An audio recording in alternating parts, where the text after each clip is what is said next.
Well, once again, happy Sunday, everyone. Happy Sunday. I am so thankful to see all of you here, and for those of you online, thank you for joining us today. I am Krista Erickson, if you don't know me. Correction, that's Reverend Krista Erickson. That still sounds as weird to me as it probably does to most of you, despite the fact I've been an ordained minister for a couple of years now.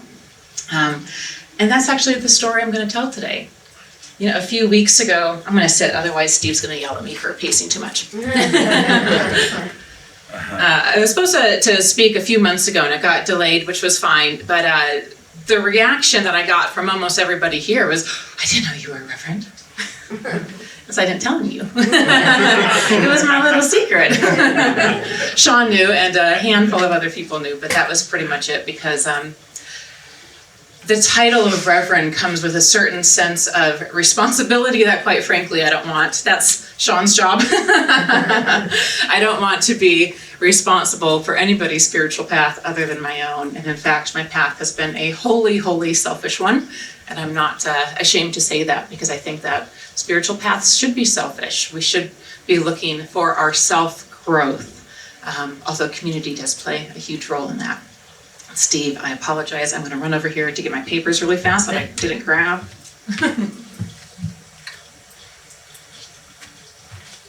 Okay. So, I am going to give you the Cliff Notes version of my spiritual journey, because I realized that, you know, despite being a very close-knit community, there's a lot that we don't know about each other. So I wanted to take this opportunity for you guys to know me and what I have gone through. And so I'm going to start at the beginning. I grew up in the Lutheran church. I absolutely loved it. Like, I loved it. I did the summer school or the summer camps for weeks at a time, Sunday school. My mom was a teacher, and you remember in the 80s, those felt storyboards? Yeah. Oh, I got to take that home because my mom was a Sunday school teacher, and I played with it all the time. Like, I absolutely adored it. And in the Lutheran church, when you become of age, which is like 12, you start taking confirmation classes, which is the equivalent of catechism for Catholics. And that's when things started to change for me. Because, you know, as a younger kid, you don't pay attention to what you're actually being told in church. You're just having fun with your friends. And but then when you actually have to start studying it, it's like, oh. I had a lot of moments in class with my pastors, who were amazing men, and where I would read something and go, what was that? I made a lot of faces in that class, and I asked a lot of questions, and I was very stubborn, and I was very curious. I am told I still have those traits today. But ultimately, I realized that there was a lot that I was being taught that I couldn't put my faith in. And even, you know, and if I wasn't going to put my faith in it fully, I felt that I was doing a disservice to myself. So while I did pass confirmation classes, and I was eventually able to, you know, it was 2 years of classes, the grand finales, you're able to partake in communion, which is one of the weirdest religious rituals I've ever done. But after that, that was kind of the end of the church for me.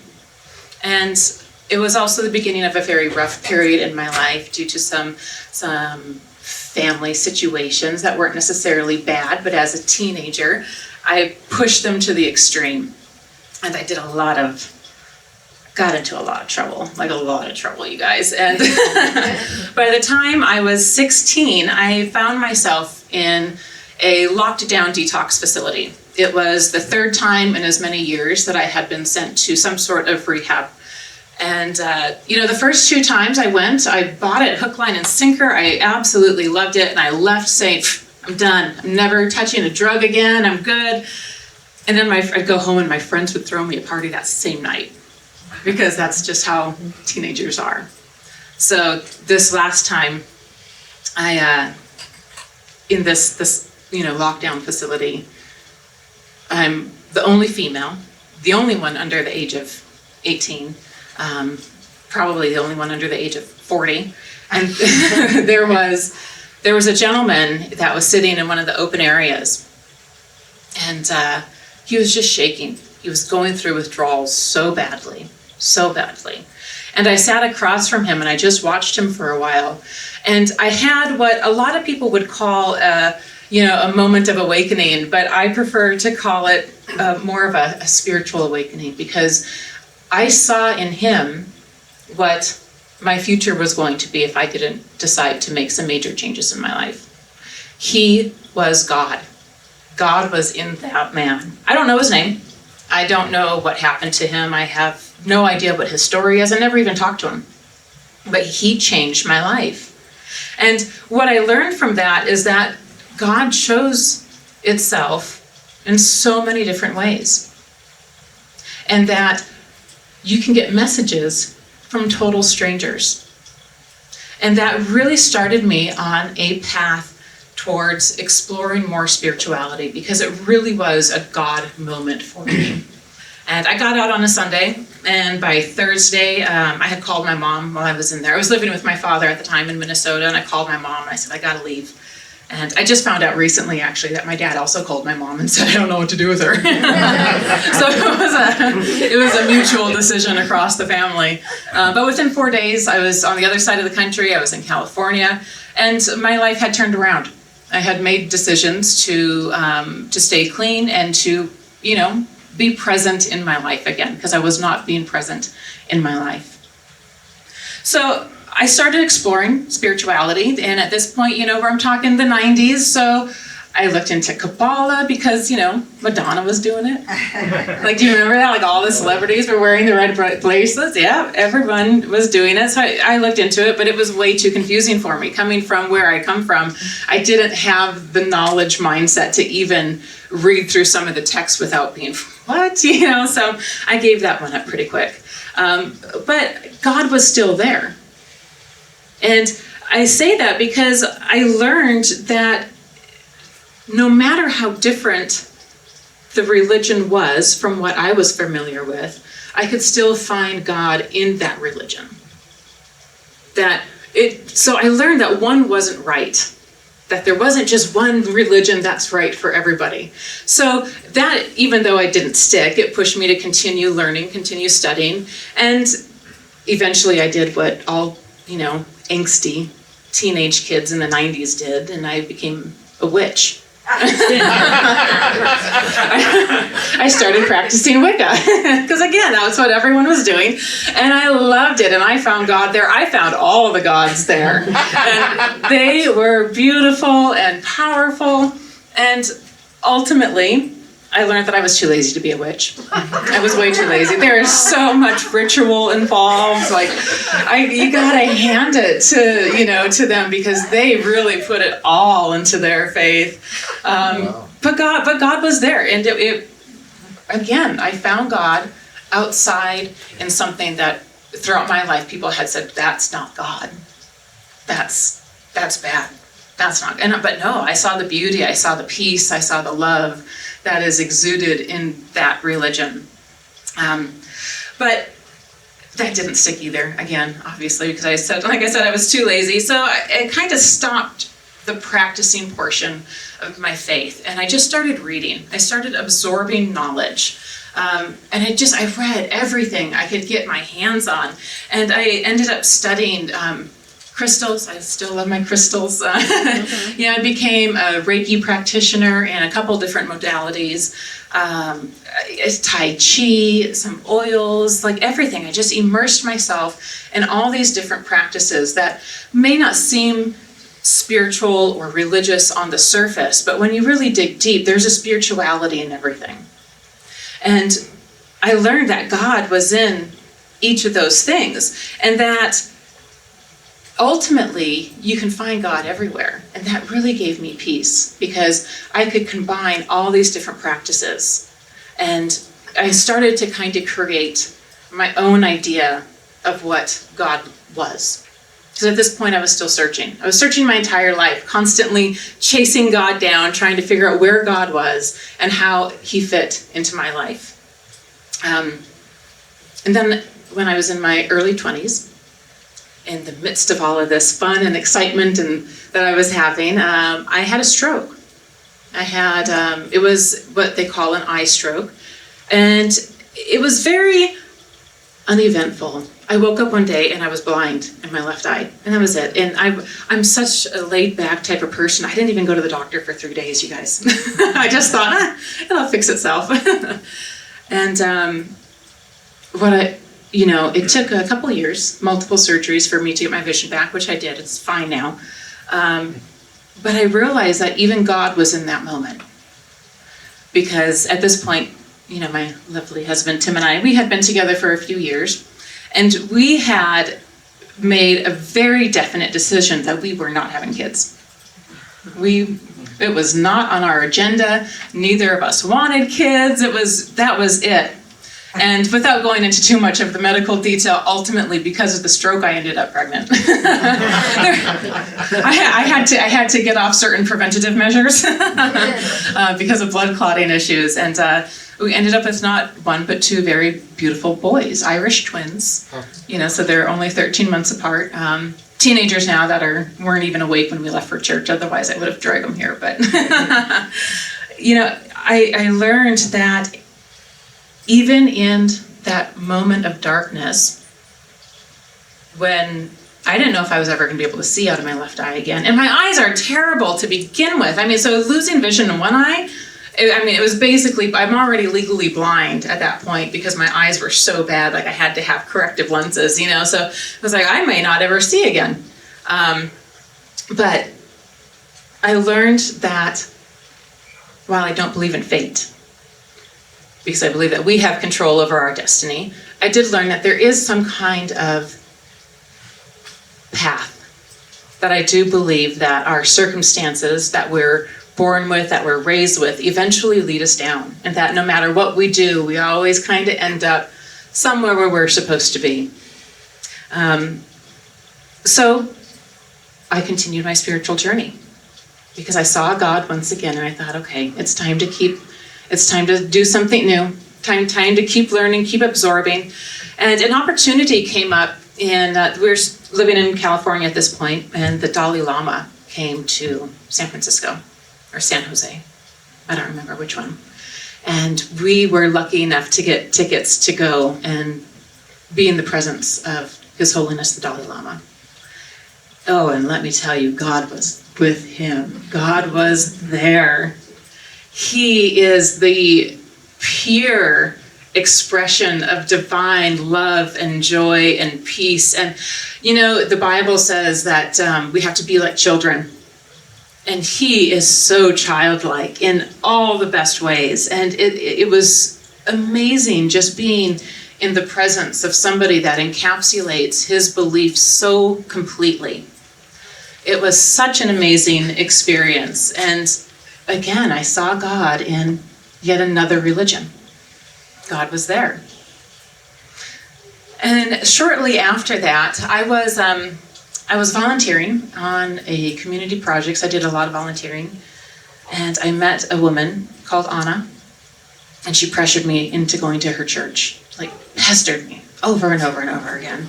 I loved her from the moment I saw her. And, and I asked her, I'm like, oh, what do you do? And she's like, oh, I'm a reverend. I have a church that, you should come one day. I'm like, no, thanks.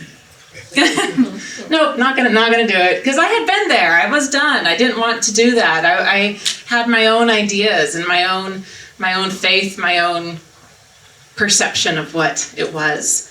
And it was literally months. We'd see each other once a week for this project that we were doing. And it was literally months that she'd come to my church. No, not gonna go. And finally one day she came up to me, she said, look, we're doing a despacho. And I said, what's that? She goes, well, you're gonna have to come and find out. I'm like, okay, fine. So I ended up going to this church because again, curious. I had to know what this despacho was. And it's actually a Peruvian ceremony of Thanksgiving. And it was absolutely beautiful. And the moment I walked into that church, all of that sense of community that I had growing up in the Lutheran church came back. It was like all of a sudden I was like, oh, I've been searching on my own because I felt like I was missing something. And what I was missing was that community. So I kept going. Kept going week after week after week, and it was a religious science church. It was, and the difference between religion science and U-nity is who our founding books were written by. So U-nity follows the Fillmores, religious science goes off of Ernest Holmes, but they were contemporaries. The Fillmores were here on the East Coast, Holmes was in the West Coast, but there was only like a 20-year difference between like their births. So they really were contemporaries. And when you look at the lineage, the theological lineage of the thought, they share quite a few and they overlap all of the predecessors. So they're basically the same thing.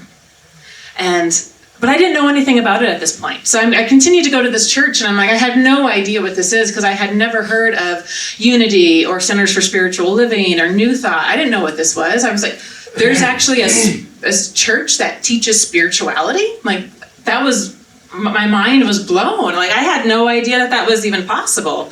And so Anna, again, she's like, well, we're doing a class, and it's like an intro class for people that want to know more about, the founding father. So he wrote this book, Science Mind, which is, for lack of a better term, religious science's Bible. And I'm like, okay, I'll sign up for the class. It's only 8 weeks. I'll do it. So I take the class. I love it. It's 8 weeks long. But at the end of 8 weeks, we're only like a quarter of the way through the book. And I'm like, well, what about the rest? She's like, oh, well, the next class starts next week. And I'm like, well, what do you mean the next class? She goes, well, actually, there's 4 classes that are 8 weeks each.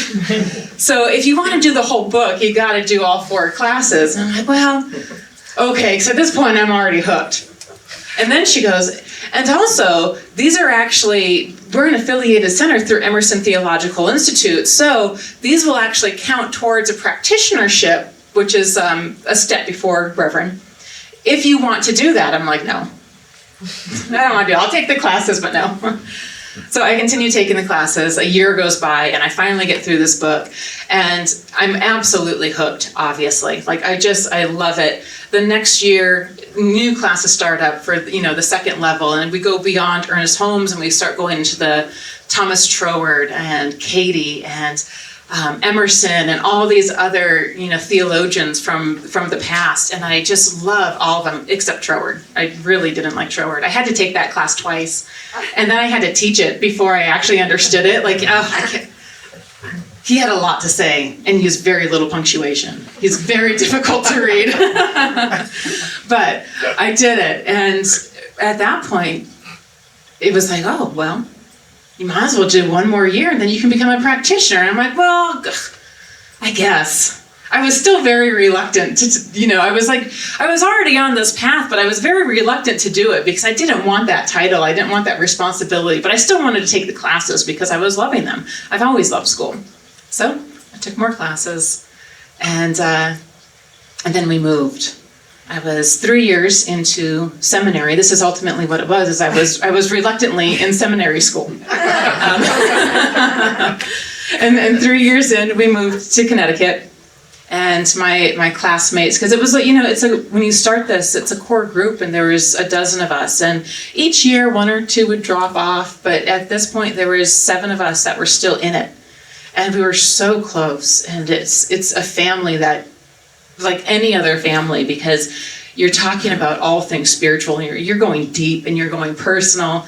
And they're like, Krista, you can't stop. You're only a year away. Just do it. We'll Zoom you in. And this was long before COVID. So, this was, I was not used to this, but I'm like, okay, I'll do it.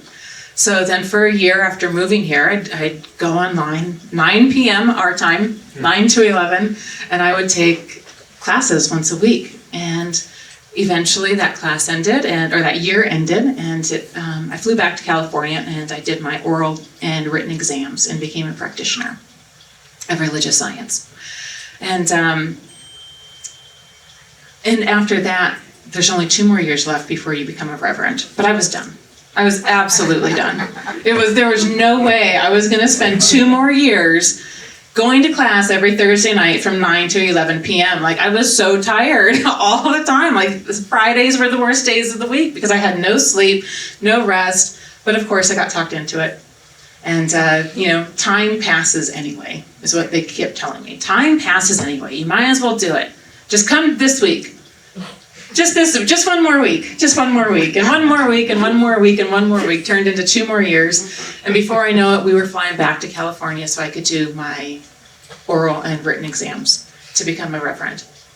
And but actually, I should take a step back, because about 6 months before those exams, I had this realization that my spiritual community was going to end.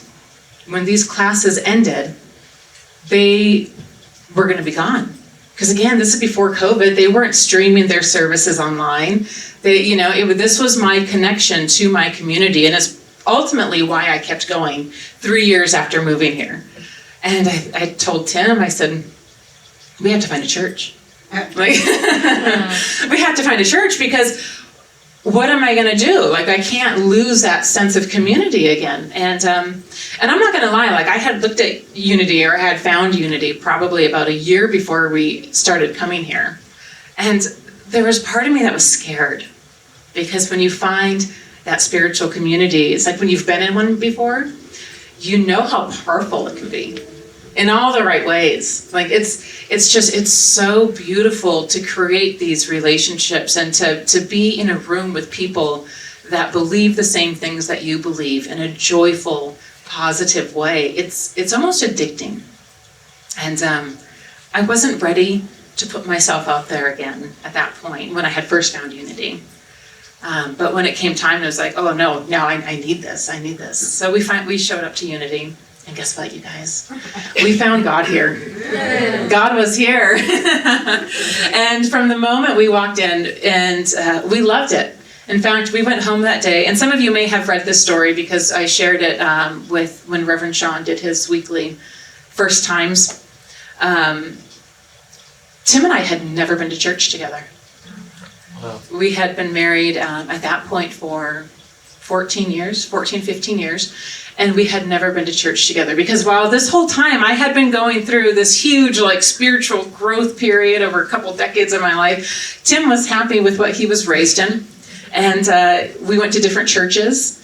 Our kids would go to Sunday school with us every other week. Most of the people thought that we were divorced and that we had different custodies of our kids. I'm like, no, it's just spiritual custody. And when we left here for the first time, we both said we wanted to go back, because we both found God here. And not only did we find God, but we both found God that we could agree on here, because that had always been a rough point in our relationship, especially at the beginning when I was a witch and he was a Christian. That caused some strife, but obviously we've worked through it, and U-nity has brought us together in a way that nothing else had been able to. So, if nothing else, I know God was here because of that, because that was the kink in the relationship, and it was fixed because of this place. So I know that God was here. And along the way, through all the studies that I've done, I've learned so many lessons, that God is both impersonal and highly personal. And what I mean by that is that God is whatever you want God to be. Because we can only have faith in what we can convince ourselves to believe of. Because somebody can come up to me and tell me something about God, and if I don't believe it, I can't have faith in that. Faith is a highly personal experience. And I was, curious enough to go through a ton of different things before I finally found one for me. But I learned that I was responsible for my own path. That nobody could tell me what to believe, that I had to find it for myself, as we all have to find it for ourselves. Even, a very pesky reverend who conned me into seminary school. And on top of all of that, during this whole period, right after I became a minister, or a practitioner, I also had an opportunity to do an apprenticeship with a Peruvian shaman. And of course I said yes. How do you say no to that? So I ended up spending 3 years apprenticing in the Pachacuti Mesa tradition of cross-cultural shamanism, which is a mouthful, but it's beautiful. And I found God there as well. And it was incredible because I did this apprenticeship at the same time that I was in seminary school. And to be able to find these connections between two wildly different belief systems, I could still see how exactly the same they were, just expressed differently. And it was just so amazing to me, the parallels, not just in those two religions, but in all the religions that I was able to find. There's always these common threads that, and they're taught here. And it was just so beautiful to know and to learn yet another way to express God. And what else did I do? I also became a certified health coach and life coach, simply in order to know how to combine these three: the mental, the physical, the spiritual side of life. Because I really believe, and I've learned, that you have to have all three of those in order, in a state of wellness, in a state of goodness, in order for the others to be well and good. There's a balance between all forms of ourself, and we have to be able to find that balance. And that helped me do that, and it's helped me help others do that as well. And I even found God in those classes that had nothing to do with religion, because it helped me find that balance. But ultimately, I'm going to go over my notes, see if I forgot anything important. I have to share one more quick story about manifestation, because that's a huge, huge part of the faith that I have found over these years. The Christmas before Tim and I moved here, we were in Minnesota visiting my father, and we were actually lying in bed one night. And I said, something's got to change. Where we were in California, we weren't in a good place. And I mean that physically, as in the location that we were living had really gone downhill. The area that we lived in, the pollution was terrible. Our youngest son was constantly sick because of it. His job was potentially leaving, and we might have to move to Texas. I was like, we don't want to go to Texas. Please, not Texas. No offense, Texas. Just not for us. But we set our intention that night, and we said, you know what? Let's put what we know about manifesting, and we didn't actually have this conversation, this part of the conversation out loud, but the idea was, let's put what we know about manifesting, and let's create a new and better life for us. And that was Christmas, and by April, Tim was out here, was here in Connecticut with his new job, and that's what started the whole move. I had skipped over that, but I wanted to make sure that I threw that in, because God was in our move.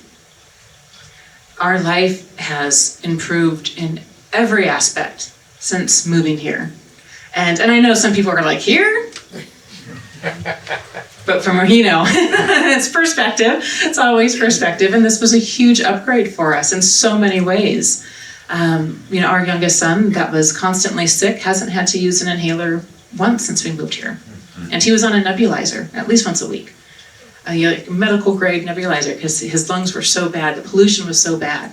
So coming here, it was like, wow, God is here. God put us where we needed to be. Because we didn't know where we wanted to go. We just knew we needed to change. And we never would have guessed Norwalk, Connecticut. Never. I didn't even know it existed. But things lined up in a way that I knew that God was part of that path, that God was part of our plan. So I'm going to do just a quick reading. This is from the Science Mind. Oh my gosh, you guys, I have so many. Look at this. I have so many tabs. It's ridiculous. Let me see if I get the right one here. Okay. This says, there is no power in the universe which wishes anyone ill. Life is good and God is good. Why not accept this and begin to live? No man need prepare to meet his God, for he is meeting him every day and each hour in the day. He meets him in the rising sun, in the flowing stream, in the budding rose, in the joy of friendship and love, and in the silence of his own soul. When we meet each other, do we not feel that subtle presence which flows through all things and gives light and color to our everyday experiences? In our own souls, in the silent processes of thought and understanding, do we not sense another presence? There is something divine about us which we have overlooked. There is more to us than we realize. Man is an eternal destiny, a forever expanding principle of conscious intelligence. The ocean in the drop of water, the sun in its rays. Man, the real man, is birthless, deathless, changeless, and God as man, in man, is man. I'm going to say that part again. God as man, in man, is man. The highest God and the innermost God is one and the same God. And I just absolutely love that, because that really personified everything that I had learned through my years on my spiritual path, that the God within is the one that we should be seeking. All of this time I had been trying to find God in other places, and God was there. Everywhere I looked, God was there. Every person I looked at, God was there. But I hadn't learned to look within for God. I hadn't learned to create that personal connection. I kept looking outside when I should have been looking in. So I hope that today I have encouraged you to explore, to deepen your own personal faith simply by going within and finding that spiritual connection to God, the God that is in you, as you, through you, around you, always with you. And so it is. Thank you so much for having me.